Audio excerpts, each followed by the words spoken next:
हरे भक्त जनों के संकट दास जनों के संकट जो ध्यावे पद पावे दुख दिन से मन का स्वामी दुख दिन से मन का सुख संपत्ति घर आवे कष्ट मिटे तन का ओम जय जगदीश हरे मात पिता तुम मेरे शरण रहूं मैं किसकी स्वामी शरण रहूं मैं किसकी तुम बिन और न तुझा गुरु बिन और न तुझा आस करूं मैं जिसकी ओम पूर्ण परमात्मा स्वामी तुम अंतर्यामी पार ब्रह्म तुम करुणा के सागर तुम मेरी पूजा गुरु गोविंद गुरु मेरा गुरु भगवंत गुरु मेरी पूजा पूजा गुरु गोविंद गोविंद गुरु मेरा पार ब्रह्म गुरु गुरु भगवान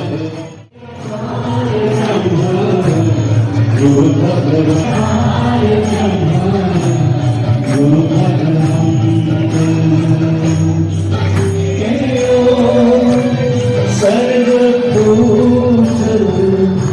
चरण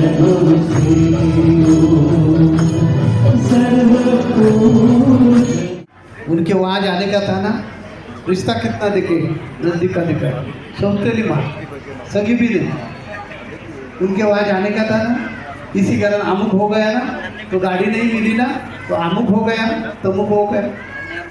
ये सब हम बहाने करवा कर भक्ति से हम ओरिजिनल अच्छे हैं, लेकिन ये रजोगुण हमें खराब बनाता है, और रजोगुण निकालने के लिए मैंने टॉनिक दिया है। ये टॉनिक हर क्षण देना चाहिए, और टॉनिक है आज से नहीं करूंगा, ये टॉनिक है। ये रखते हैं हम, क्या करते हैं टेबल पर और बोलते हैं हमारी तबीयत क्यों नहीं अच्छी हो गई, और उसमें जो टॉनिक दिया है वो पियो, तो वो नहीं करते हैं, इस कारण हमें अनुभव नहीं है। वो अनुभव आपका आना चाहिए, प्रचिति आनी चाहिए, क्योंकि चमत्कार के अलावा आप लोग नमस्कार नहीं करते, आप भक्ति मार्ग में नहीं आएंगे। भक्ति हमें अच्छा मार्ग दिखाने वाले, ये विज्ञान विज्ञान विज्ञान जो है ना, ये विज्ञान हमारी प्रगति करते हैं, अभी नहीं चला है पूरे विश्व में, विज्ञान की प्रगति है। अभी जो तीसरे महायुद्ध के तरफ हम गए हैं ना, वो विज्ञान की ही प्रगति है। अमेरिका खुद को बादशाह सम्राट समझते थे, उनको ऐसा ऐसा बखेड़ दिया है, बोखलाया है ईरान ने। अमेरिका का दावा क्या था मालूम है, ये हमारा हवाई जहाज कोई भी तोड़ नहीं सकते। रामानंदाचार्य नरेंद्राचार्य है, दक्षिण पीठ के रामानंदाचार्य, और पूरे भारत देश में हमारा धर्म का संगठन करने के लिए, हिंदू धर्म जो है, हिंदू धर्म खतरा है, इसी कारण हम बोलते हैं हिंदू धर्म खतरे में। हिंदू धर्म का संगठन करने के लिए हिंदू धर्म के लोगों को अपना संस्कार, अपनी संस्कृति, अपना धर्म समझाने के लिए हम पूरे भारत देश में घूमते हैं। अभी तक हमने 1,54,000 परिवारों को घर वापसी करवा के हिंदू धर्म में ले लिए। हम इतना ही नहीं करते कि समाज के लिए जो जो आवश्यक है वो सब बातें करते हैं। नेट जीरो पर हम काम कर रहे हैं, क्योंकि ग्लोबल वार्मिंग से पूरा जीवन विस्कलित हो गया है, तो जीवन कैसे सुधारेगा, इस कारण नेट जीरो पर वृक्ष लागवड कराओ, वो हम करते हैं। ऐसे नहीं सिर्फ घोषणा करते हैं, ऐसे नहीं, वृक्ष लागवड करो, कच्चे बांध बांधो, ऐसे अनेक प्रकार की सेवा है विनामूल्य, एम्बुलेंस सेवा हमारी है, बॉडी डोनेट पर हम काम कर रहे हैं। अभी तक 190 बॉडी डोनेट गवर्नमेंट को करवा के लोगों को एक अच्छा इतिहास निर्माण करवा के दे दिया है कि मरने के बाद बॉडी मत जलाओ। ये बॉडी नए डॉक्टर जो तैयार होते हैं उनको सीखने के लिए मिल गया, तो उस तरह नए नए डॉक्टर तैयार हो सकते हैं। हम हर साल डोनेट करते, ब्लड डोनेट करते हैं। पहले हाँ कैंप लेते हैं, 15 दिन का कैंप रहता है हर साल में एक महीने में 15 दिन का कैंप लेते हैं। फिर 15 thalassemia, sickle cells, kidney failure, blood cancer, ऐसे जो रुग्ण है रुग्णों को ब्लड लगता है, तो वो ब्लड मिलने के लिए देते हैं। अभी यह जनवरी में हमारा कैंप होगा। 1,71,150 रक्त बोतल हमने इकट्ठा करवा के दिए थे। पिछले साल 1,37,272 रक्त बोतल का जमा करवा के दे दिए। ऐसे अनेक प्रकार के सामाजिक समाज के लिए जिसकी ज़रूरत है वो करवा के देते हैं। हम आचार्य हैं, इसी कारण लोगों में जाकर जात पात पूछे न कोई, जो हरि का भजन करे वो हरि का भजन, यह हमारा संदेश है। हम विशिष्टाद्वैत सिद्धांत पर चलने वाले हैं। भगवान यहाँ के रामानुजाचार्य होके गए, उनका वो सिद्धांत विशिष्टाद्वैत सिद्धांत है। और वो विशिष्टाद्वैत सिद्धांत भगवान रामानंदाचार्य ने, रामानुजाचार्य का सिद्धांत 10वीं 11वीं शताब्दी में वो आ गया और उन्होंने विशिष्टाद्वैत सिद्धांत बताया। और उसमें उन्होंने बताया कि हर प्राणी जो है, हर प्राणी का शरीर भगवान का शरीर है, ऐसे यानी कण कण में भगवान है, ऐसा इनका संदेश था। वही संदेश 13वीं सदी में भगवान रामानंदाचार्य जी ने लाया।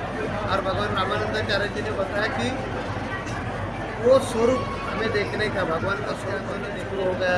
उत्तर भारत में भक्ति आंदोलन शुरू हो गया और भक्ति के वजह से लोग भगवान से जुड़े गए।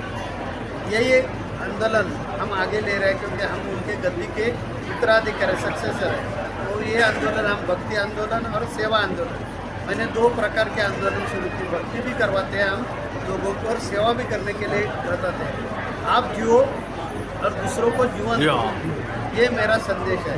तो ये संदेश के दायरे पर और लोगों को पेड़ भी लगाने का माँ के नाम पे उसका भी, हाँ बराबर, लोगों को बताया कि हमने पेड़ लगाई है क्योंकि पूरे चराचर पे भगवान ही है और वो भगवान देखने का है आपको। तो सेवा करो, गोर गरीबों को लोगों की आपने सेवा करवाई तो आपको समझेगा पूरे चराचर में भगवान है। ये सब हम संदेश देते ही हैं, लेकिन लोगों के जो निजी प्रश्न रहते हैं ना, वो प्रश्न भी हम सुनते हैं, उस पर मार्गदर्शन करते हैं। जिंदगी में जो अनेक प्रकार के प्रश्न आते हैं वो नियोजन के अभाव से आते हैं और लोग उनको अंधविश्वास का सहारा लेकर अंधविश्वास में फंसते हैं। वो नहीं फंसनी चाहिए। इसी कारण हम लोगों को क्या बताते हैं, आपके आँख विज्ञानवादी रखो, आपका मन अध्यात्मवादी रखो और बुद्धि वास्तववादी रखो। यानी ये त्रिसूत्री लोगों को हमने दे दिया है और लोगों को अंधविश्वास से बाहर निकालते हैं और अध्यात्म और विज्ञान लेकर आगे चलेंगे। ಜಗದ್ಗುರು ರಾಮಾನಂದಾಚಾರ್ಯ ಶ್ರೀ ಸ್ವಾಮಿ ನರೇಂದ್ರಾಚಾರ್ಯ ಮಹಾರಾಜ್ ಅವರ ಈ ಒಂದು ಕಾರ್ಯಕ್ರಮ ನಾವು ಹಮ್ಮಿಕೊಂಡಿರೋ ಉದ್ದೇಶ, ಇವರ ಮೂಲ ಸ್ಥಾನ ಬಂದ್ಬಿಟ್ಟು ರತ್ನಗಿರಿ ಜಿಲ್ಲೆ ನಮ್ಮ ನಾನೀಸ್ ಧಾಮದಲ್ಲಿ ಇವರ ಒಂದು ಮುಖ್ಯಪೀಠ ಇರುತ್ತೆ, ದಕ್ಷಿಣ ಪೀಠ ಇರುತ್ತೆ. ದಕ್ಷಿಣ ಪೀಠದಲ್ಲಿ ಇಲ್ಲಿ ಬೆಂಗಳೂರಿಂದ ಲಕ್ಷಾಂತರ ಜನಗಳು ನಾವು ಅಲ್ಲಿ ಜಮಾವಹಿಸಿರ್ತಾರೆ. ಅದಕ್ಕೋಸ್ಕರವಾಗಿ ಅಲ್ಲಿ ಸ್ವಾಮೀಜಿಯವರ ಒಂದು ಮಾರ್ಗದರ್ಶನ ನಮ್ಮೆಲ್ಲರಿಗೂ ತುಂಬ ಹತ್ತಿರದಿಂದ ಸಿಗೋದು ಕಷ್ಟ ಆಗಿರುತ್ತೆ. ಇದೆ ಇವರ ದೃಷ್ಟಿಯಲ್ಲಿ ಒಂದು ಶಕ್ತಿ ಇದೆ. ಆ ಶಕ್ತಿ ಏನಪ್ಪ ಅಂತ ಅಂದರೆ, ಯಾವ ಒಬ್ಬ ವ್ಯಕ್ತಿ ಅವರ ಹತ್ರ ಸಂಕಟದಲ್ಲಿ ಹೋಗ್ತಾನೋ, ಆ ಸಂಕಟದಲ್ಲಿ ಹೋದಾಗ ಅವರು ಹೇಳೋ ಒಂದು ಮುಖ್ಯ ಉದ್ದೇಶ ಏನಂದರೆ, ನನ್ನಲ್ಲಿ ಏನು ಶಕ್ತಿ ಇದೆ ನೀನು ಫಸ್ಟು ಅದನ್ನು ಪರೀಕ್ಷೆ ಮಾಡು, ಆ ಅನುಭವನ ನೀನು ಪಡ್ಕೊಂಡು ಅದಾದಮೇಲೆ ನೀನು ನನ್ನನ್ನು ನಂಬು ಅನ್ನೋ ಒಂದು ಇವರ ಒಂದು ಹಿತನುಡಿಯನ್ನು ಸ್ವಾಮೀಜಿ ಎಲ್ಲರ ಸಮ್ಮುಖದಲ್ಲಿ ಒಂದು ಘಂಟಾಘೋಷವಾಗಿ ಹೇಳ್ತಾರೆ. ಆ ಒಂದು ಅವರ ಒಂದು ಸ್ಲೋಗನ್ ಇದೆ, ನೀವು ಬಾಳಿ ಇತರರನ್ನು ಬದುಕಿಸಿ ಅನ್ನೋ ಒಂದು ಸ್ಲೋಗನ್ ಇದೆ. ಆ ಒಂದು ಸ್ಲೋಗನ್ನಿನ ಒಂದು ಉಪಯೋಗ ಇವತ್ತು ಎಲ್ಲ ಜಗತ್ತಿನ ಎಲ್ಲೆಡೆ. ನಾವು ಮೂಲತಃ ಹಾಸನದವರು, ಹಾಗೆಯೇ ನಾವು ಇಲ್ಲಿ ಬಂದು ಬೆಂಗಳೂರಲ್ಲಿ ಒಂದು ಬದುಕನ್ನು ಕಟ್ಕೊಂಡಿದ್ವಿ. ಈ ಬದುಕು ಕಟ್ಕೋಬೇಕಾದ್ರೆ ನಮಗೆ ಒಂದು ಮಾರ್ಗದರ್ಶನ, ನಮ್ಮ ಒಂದು ಜೀವನದ ಒಂದು ಅಡಿಪಾಯ ಹಾಕ್ಕೊಂಡಿದ್ದೀವಿ ಅಂದರೆ ಈ ಒಂದು ಗುರು ಆಶೀರ್ವಾದದಿಂದ. ಆ ಗುರು ಆಶೀರ್ವಾದದಿಂದ ಹಾಕ್ಕೊಂಡಿದ್ದೀವಿ ಅನ್ನೋದು ಹೇಳಲಿಕ್ಕೆ ಯಾಕೆ ನಾನು ಇಚ್ಛೆ ಪಡ್ತೀನಿ ಅಂದರೆ, ಇವತ್ತು ನಮ್ಮ ಬದುಕು ತುಂಬ ಅದ್ಭುತವಾಗಿದೆ. ಜೀವನದಲ್ಲಿ ಪ್ರತಿಯೊಬ್ಬ ಮನುಷ್ಯನಿಗೂ ಒಂದು ವಿಷಯ ಅಗತ್ಯತೆ ಇದೆ, ಏನಂದರೆ ನೆಮ್ಮದಿ. ಆ ನೆಮ್ಮದಿ ಎಲ್ಲಿ ಸಿಗುತ್ತೆ ಅಂದರೆ ಒಂದು ಗುರು ಹತ್ರ ಮಾತ್ರ ಸಿಗುತ್ತೆ. ಅಂಥ ಒಂದು ದಿವ್ಯ ಶಕ್ತಿ ಇರ್ತಕ್ಕಂಥ ನರೇಂದ್ರಾಚಾರ್ಯ ಮಹಾರಾಜ್ ಅವರ ಒಂದು ಕಾರ್ಯಕ್ರಮವನ್ನು ಈ ಒಂದು ಬಸವನಗುಡಿ ಭಾರತಿ ಚಂದ್ರಶೇಖರ್ ಕಲ್ಯಾಣ ಮಂಟಪದಲ್ಲಿ ಹಮ್ಮಿಕೊಂಡಿದ್ವಿ. ಸಾವಿರಾರು ಭಕ್ತರು ಸ್ವಾಮೀಜಿಗಿದ್ದಾರೆ ಕರ್ನಾಟಕದಾದ್ಯಂತ. ಈ ಒಂದು ಬೆಂಗಳೂರು ಗ್ರಾಮೀಣದಲ್ಲಿ ಹಲವಾರು ಭಾಗಗಳಲ್ಲಿ ಎಲ್ಲ ಭಕ್ತ ಸಮುದಾಯ ಇದೆ. ಒಂದು 2,000 ಜನ ನಾವೆಲ್ಲರೂ ಭಕ್ತರಿದ್ದೀವಿ. ಇವತ್ತು ಒಂದು ಸಾವಿರಾರು ಸಂಖ್ಯೆಯಲ್ಲಿ ಈ ಒಂದು ಸ್ವಾಮೀಜಿಯವರ ಆಶೀರ್ವಾದ ಪಡ್ಕೊಳ್ಳೋಕೆ ಬಂದಿದ್ದೀವಿ. ಈ ಒಂದು ಆಶೀರ್ವಾದದಲ್ಲಿ ನೀವು ಸಾಕಷ್ಟು ಅನುಭವವನ್ನು ಪಡ್ಕೋಬಹುದು. ಇಂಥ ಒಂದು ಕಾರ್ಯಕ್ರಮ ಸ್ವಾಮೀಜಿಯವರು ವರ್ಷಕ್ಕೆ ಒಮ್ಮೆ ಅಥವಾ 2 ಸಾರಿ ನಮಗೆ ಡೇಟನ್ನು ಕೊಟ್ಟಿದ್ದು, ಆರೋಗ್ಯ ಸಮಸ್ಯೆ ಇರ್ಬೋದು, ಮತ್ತೆ ಬೇರೆ ಬೇರೆ ಸಮಸ್ಯೆಗಳಿಗೆ ಅವರ ಒಂದು ಮಖ ಚರಣದ ಮುಖೇನವಾಗಿ ಸ್ವಾಮೀಜಿಯವರು ಅವರಿಗೆ ಒಂದು ಸೊಲ್ಯೂಷನ್ ಅನ್ನು ಹೇಳ್ತಾರೆ. ಅದನ್ನು ಯಾರು ಚಾಚು ತಪ್ಪದೆ ಪಾಲಿಸ್ತಾರೆ ಅವರಿಗೆ ಆ ಅನುಭವ ಆಗಿದೆ. ಆ ಅನುಭವದ ಮುಖೇನವಾಗಿ ನಾವೆಲ್ಲರೂ ಕೂಡ ಅನುಭವ ಪಡ್ಕೊಂಡಿದ್ದೀವಿ. ಅದೇ ರೀತಿ ಬಂದಿರತಕ್ಕಂಥ ಎಲ್ಲ ಜನಗಳಿಗೂ ಕೂಡ ಅನುಭವ ಆಗಲಿ ಅನ್ನೋದಕ್ಕೋಸ್ಕರವಾಗಿ ನಾವು ಈ ಒಂದು ಕಾರ್ಯಕ್ರಮವನ್ನು ಈ ಒಂದು ಫೆಸ್ಟಿವಲ್ ಆಯೋಜನೆ ಮಾಡಿದ್ದೀವಿ. ನಾವು ಈ ಗುರುವಲ್ಲಿ ಒಂದನ್ನೇ ಕೇಳೋದು, ಎಲ್ಲರಿಗೂ ಕೂಡ ಸುಖ ಸಂಪತ್ತು ಸಮೃದ್ಧಿ ಕೊಟ್ಟು ಕಾಪಾಡಲಿ ಅಂತ. ಹಾಗೆಯೇ ನಮ್ಮಣ್ಣ ಶಶಿ ಅಣ್ಣ ಅಂತೇಳಿ ಚಂದ್ರೇಪಟ್ಟಣ ತಾಲೂಕು ಚಂದ್ರೇಪಟ್ಟಣದ ನಿವಾಸಿಯವರು ಕಾರ್ಪೊರೇಟ್ರು, ಅಲ್ಲಿ ಕೂಡ ನಾವು ಒಂದು ಕಾರ್ಯಕ್ರಮ ಆಯೋಜನೆ ಮಾಡಿದ್ವಿ ಲಾಸ್ಟ್ ಇಯರು. ಆ ಕಾರ್ಯಕ್ರಮಕ್ಕೆ ಮುಖ್ಯ ಆಯೋಜಕರಾದಂಥ ಶಿಶಣ್ಣವರು ಕೂಡ ಈ ಕಾರ್ಯಕ್ರಮಕ್ಕೆ ಬಂದಿದ್ದಾರೆ. ಯಾಕೆ ಬಂದಿದ್ದಾರೆ ಅಂದರೆ, ಅವರು ಕೂಡ ಗುರುವಿಂದ ಒಂದು ಅನುಭವ ಆಗಿರೋದ್ರಿಂದ ನಮ್ಮ ಜಗದ್ಗುರು ಮಹಾರಾಜ ಅವರ ಒಂದು ದರ್ಶನಕ್ಕೆ ಇವತ್ತು ಅವರು ಕೂಡ ಆಗಮಿಸಿದ್ದಾರೆ. ಹಾಗೆಯೇ ಹಲವಾರು ವ್ಯಕ್ತಿಗಳು, ರಾಜಕಾರಣಿಗಳು ಕೂಡ ಬರ್ತಾರೆ. ಒಂದು ಸ್ವಾಮೀಜಿ ದರ್ಶನ ಪಡ್ಕೊಂಡು ಬಂದಿರತಕ್ಕಂಥ ಭಕ್ತರು ಕೂಡ ದರ್ಶನ ಪಡ್ಕೊಂಡು ಅವರ ಅನುಭವವನ್ನು ಹೇಳ್ತಾರೆ. ಹಾಗೆಯೇ 2 ಮಾತು ನಮ್ಮ ಶಶಣ್ಣರ ಅನುಭವನ ನಿಮ್ಮ ಹತ್ರ ಹೇಳಬೇಕು ಅಂತೇಳಿ ನಾವು ವಿನಂತಿ ಮಾಡ್ತೇವೆ. ಈಗ ಈ ಒಂದು ಅದ್ಭುತವಾದ ಐತಿಹಾಸಿಕ ಏನು ಕಾರ್ಯಕ್ರಮ ಇದೆ, ನಮಗೆಲ್ಲ ಗೊತ್ತಿದೆ. ನಮಗೆ ಗುರು ಮತ್ತು ಗುರಿ 2 ಕರೆಕ್ಟ್ ಇರಬೇಕು ಅಂತ. ನಮ್ಗೆ ಯಾವಾಗಲೇ ಒಂದು ನಾವು ಬಲವಾದ ನಂಬಿಕೆ ಇಡಬೇಕು ಅಂದರೆ ಗುರು ಹಿಂದೆ ನಾವು ಇರಲೇಬೇಕು. ಆ ಗುರುನೇ ಇವರು ಅಂತ ಹೇಳೋಕ್ಕೆ ನಾನು ಹೆಮ್ಮೆಯಿಂದ ಬಯಸ್ತೀನಿ. ಯಾಕಂದರೆ ನನಗಾದ ಅನುಭವನೂ ಕೂಡ, ಯಾಕಂದರೆ ಅವರು ಸ್ಥಾಪನೆ ಮಾಡಿರೋಂಥ ಜಾಗ ಮಹಾರಾಷ್ಟ್ರದಲ್ಲಿದೆ, ಯೋಗಣ್ಣ ಹುಟ್ಟಿರೋಂಥವ್ರು ಚಂದ್ರಾಪುರದಲ್ಲಿದೆ, ಬೆಳೀತಿರೋಂಥವ್ರು ಬೆಂಗಳೂರಿದೆ.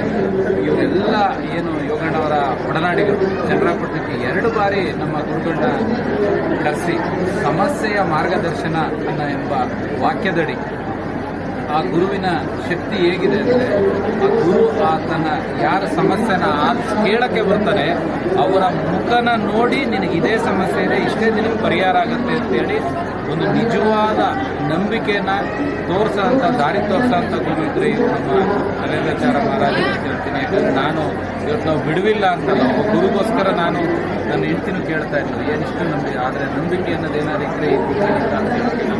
ಹೆಮ್ಮೆಯಿಂದ ಬಯಸ್ತೀನಿ.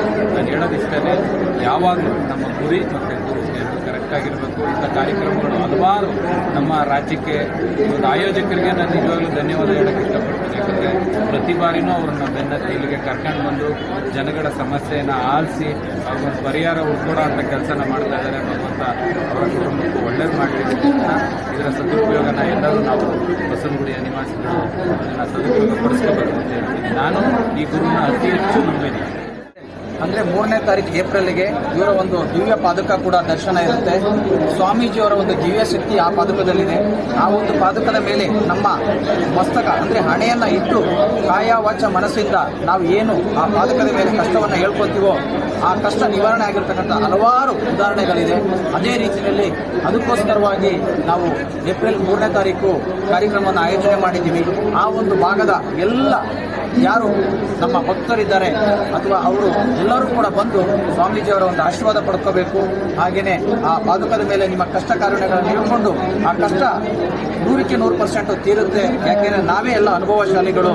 ಈ ಒಂದು ಜಗದ್ಗುರು ಉದ್ದೇಶ ಒಂದೇ, ಇವತ್ತು ಹಿಂದೂ ಧರ್ಮ ಸನಾತನ ಧರ್ಮ, ಆ ಧರ್ಮದ ಬಗ್ಗೆ ಜಾಗೃತಿ ಮೂಡಿಸ್ತಕ್ಕಂಥ ಒಂದು ಜಗದ್ಗುರು ಮಹಾರಾಜ್ ನರೇಂದ್ರಾಚಾರ್ಯ ಮಹಾರಾಜ್ ಅವರು ಏನು ಒಂದು ಕಾರ್ಯವನ್ನು ಹಮ್ಮಿಕೊಂಡಿದ್ದಾರೆ, ಅವರ ಒಂದು ಹಿತಾಯಿಗಳಾಗಿ ನಾವೆಲ್ಲರೂ ಕೆಲಸ ಮಾಡ್ತಾ ಇದ್ದೇವೆ. ಮುಂದೆ ಬರೋ ದಿನಗಳಲ್ಲೂ ಕೂಡ ನಾವು ಈ ಒಂದು ಕಾರ್ಯಕ್ರಮನ ನಮ್ಮ ಜೀವನ ಪರ್ಯಂತ ನಾವು ನಡೆಸ್ಕೊಂಡು ಹೋಗ್ತೀವಿ ಅಂತ ಹೇಳಿ अनीस धाम महाराष्ट्र, इनका दक्षिण पीठ, इनका चरण पदुका केरपुरम आ रहे हैं 3 अप्रैल आ रहे हैं। ಕನ್ನಡದಲ್ಲಿ ನಾನು ಹೇಳ್ತೀನಿ, ಜಗದ್ಗುರುನಾನಂದ जो महाराज ಚರಣ್ ಪದಕ ದಿಬ್ಬು ಪದಕ ಕರ್ನಾಟಕದಲ್ಲೇ ಬರ್ತಾ ಇದ್ದಾರೆ, ಕೇರ್ಪುರದಲ್ಲೇ ಬರ್ತಾ ಇದ್ದಾರೆ. ನಾವು ಎಲ್ಲರಿಗೆ ವಿನಂತಿ, ನೀವು ಎಲ್ಲರೂ ಬಂದು ಈ ಚರಣ್ ಪದಕ ಸ್ಪರ್ಶ ಮಾಡಿ. ಚರಣ್ ಪದಕ ಇದು ಸಾಕ್ಷಾತ್ ದತ್ತಾತ್ರೇಯ ಪದಕ, ಸಾಕ್ಷಾತ್ ಸತ್ಯನಾರಾಯಣ ಪದಕ, ಸಾಕ್ಷಾತ್ ಗುರು ಪದಕ. ಈ ಪದಕನಲ್ಲಿ ನೀವು ಏನು ಸಂಕಲ್ಪ ಮಾಡ್ತೀರಾ ಅದು ನಿಮಗೆ ಖಂಡಿತ ಸಕ್ಸಸ್ ಆಗುತ್ತೆ, ಶ್ರಮದ ನಿಮಗೆ ಫಲಪ್ರಸವಾಗುತ್ತೆ. ಇದು ನಮ್ಮದು ಅನುಭವ. ನಾನು ಸ್ವಾಮೀಜಿ ಹತ್ರ ಜಾಸ್ತಿ ಮಾತಾಡೋದು ಇಲ್ಲ. ಸ್ವಾಮೀಜಿ ಹೇಳ್ತಾರೆ, ನಮ್ಮ ಶರೀರ ಮೇಲೆ ಹೋಗಬೇಡಿ, ನಮ್ಮ ಶಕ್ತಿ ಮೇಲೆ ಹೋಗಿ, ನಮ್ಮ ಪದಕನಲ್ಲೇ ಹೋಗಿ, ನಮ್ಮ ಪದಕನಲ್ಲೇ ಹೇಳಿ. ನೀವು ಅಮೆರಿಕನಲ್ಲಿ ಇದ್ದರೂ ಈ ಪದಕನಲ್ಲಿ ನೀವು ಏನು ಹೇಳ್ತಾ ಇದ್ದೀರಾ ಅದು ನಮ್ಮ ಹತ್ರ ಬಂದ್ಬಿಡುತ್ತೆ. ಅದು ನಿಮ್ಮದು ಎಲ್ಲ ಸಮಸ್ಯೆ ಸಮಾಧಾನ ಆಗುತ್ತೆ. ಯಾವುದೇ ಸಮಸ್ಯೆ ಇಲ್ಲ ಆಗಲ್ಲ. ಏನೇ ಸಮಸ್ಯೆನಲ್ಲೇ ನೀವು ಪರಿಹಾರ ಆಗ್ಬೋದು. ನಿಮ್ಮದು ಎಲ್ಲರಿಗೆ ಕುಟುಂಬ ಕರ್ಕೊಂಡು ನೀವು ಬನ್ನಿ. ಇದು ನಮ್ಮದು ಸಂಬಂಧ ವಿನಂತಿ.